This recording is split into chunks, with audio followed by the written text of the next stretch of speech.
Two friends, same year, same conversation at the same kitchen table.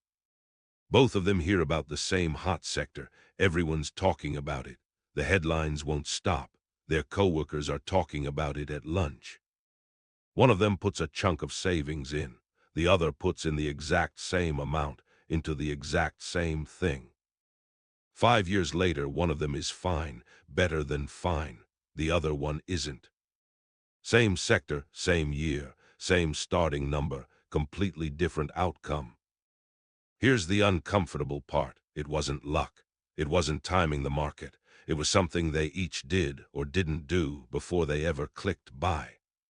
This is educational content, not financial advice. I'm not telling you what to buy or sell. I'm going to show you the lens they used or didn't use so you can build your own.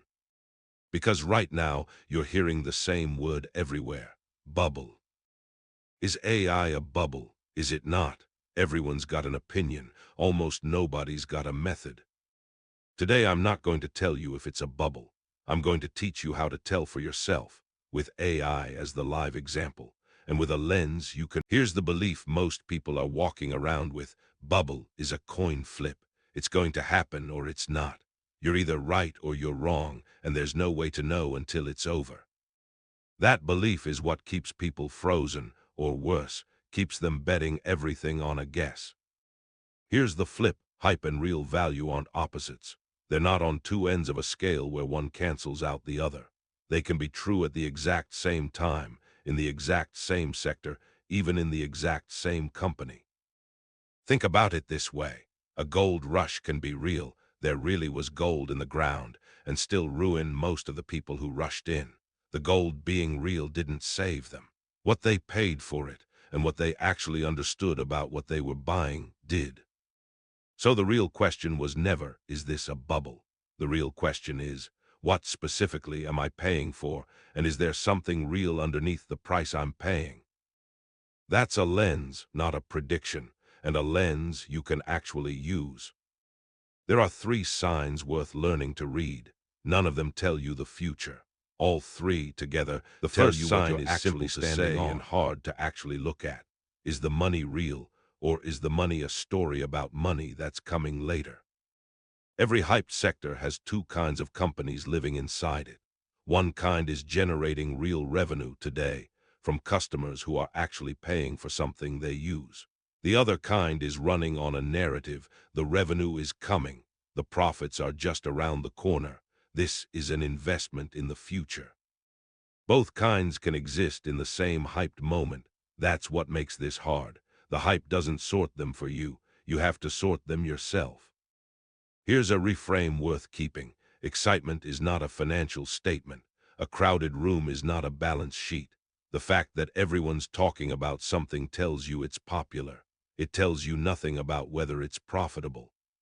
Historically, during hype tech cycles, and this is well documented, not a hot take, some of the most talked about companies were burning cash with no clear timeline to stop, while quieter companies in the same sector were already profitable and just weren't the ones getting the headlines. The lesson isn't avoid excitement. The lesson is, excitement and earnings are 2 different questions, and you have to ask both separately. Not guaranteed, not a rule that always holds, but historically, when a sector's runaway excitement and its runaway earnings start to separate from each other, that gap is where the risk tends to concentrate. The second sign is about price, not whether something is expensive. Expensive isn't the problem. The problem is, expensive for what? Picture 2 houses on the same street. One of them you can walk through, you can open the cabinets, you can check if the roof leaks. What you're paying for is standing right in front of you.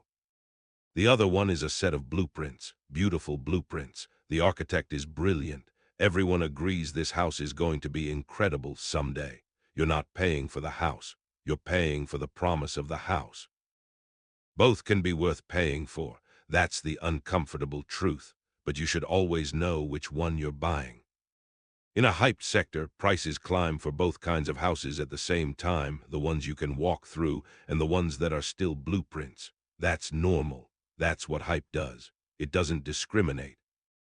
Your job is to ask before you pay. Is this price sitting on something I could walk through today?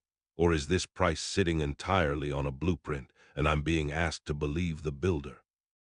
Historically, the widest gaps between price and what's actually there have shown up in exactly this way, not because the excitement was wrong, but because the price stopped tracking the walkthrough house and started tracking the blueprint.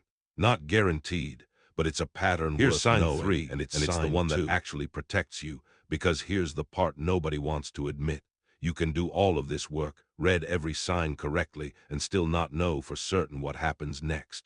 Nobody does. Not the analysts, not the headlines, not me. So the real skill was never predicting the bubble. The real skill is building a position where you're fine either way. The friend at that kitchen table who ended up fine, he didn't call the top. He didn't get out at the perfect moment. What he did was simpler and less impressive sounding. He never let one hyped sector become the whole story of his savings. He kept paying attention to earnings, not just excitement. He treated the exciting bet like what it was, one piece of a bigger picture, not the whole picture. The friend who didn't end up fine wasn't unlucky. He just never separated the two questions. To him, everyone's talking about it, and this is safe to go all in on, had quietly become the same sentence in his head. They were never the same sentence. Here's the number nobody calculates until it's too late. What percentage of everything you own is riding on one story being true? Not one company being real, one story. If that number is uncomfortably high, that's worth knowing now, while it's still a choice, and not later when it isn't one anymore. That's not a guaranteed return strategy. There isn't one of those. It's a you're still standing regardless of the answer strategy. Here's my honest difference. It's probably both in different places at the same time. Some of what's happening right now is genuinely new value being built. Some of it is a story people are paying a story price for. That's true of almost every hyped sector in history, and it'll be true of whatever comes after this one too. The people who do fine 5 years from now aren't the ones who guessed correctly. They're the ones who already had a lens before anyone was asking the question, who checked the earnings instead of the excitement, who knew whether they were buying the house or the blueprint, and who never let one story become their whole picture. You don't need to know how this ends. You just need to know what you're standing on while it plays out. I'll see you in